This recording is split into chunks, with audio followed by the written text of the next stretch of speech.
ప్రస్తుతం మనం ప్రగతి భవన్లో ఉన్నాము. ప్రశాంత్ లాయర్ ప్రజావాణిలో సీఎం రేవంత్ రెడ్డికి కంప్లైంట్ చేయడం జరిగింది. ఈ రోజు ప్రజావాణిలో పల్లవి ప్రశాంత్ మీద ఎందుకు ఇల్లీగల్గా అరెస్ట్ చేసిండ్రు అని SHO జూబ్లీహిల్స్ మీద ప్లస్ ACP మీద కంప్లైంట్ చేసినాము.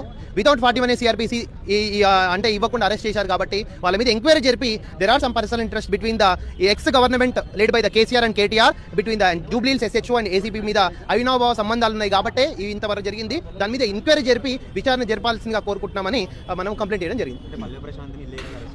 దాంట్లో కేసీఆర్ హస్తం ఉంది. ఎందుకంటే కేసీఆర్ గారు చేసిన అవినీతిని మన రేవంత్ గారు బయట పెడతారని చెప్పారు కాబట్టి there are some media divert చేయడానికి ఈ విధంగా నాటకాలు ఆడినని మేము అలిగేషన్స్ పెట్టి అదేంటిది విత్ ప్రూఫ్స్ కూడా ఉన్నాయి. ఎందుకంటే మేము చాలాసార్లు FIR కాపీ అడిగినాము, కంప్లైంట్ కాపీ అడిగినాము. జూబ్లీహిల్స్లో దాదాపు ఇన్ని కంప్లైంట్స్ వచ్చినాయి, దాదాపు 700-800 ఉన్నాయి. అన్ని ఆన్లైన్లో అప్డేట్ చేసింది. ఇప్పుడు ఇది మాత్రం ఇంకా స్టిల్ ఆన్లైన్లో అప్డేట్ చేయట్లేదు. So these are all speculations and inference and evidence which can be concluded in the investigation. Okay,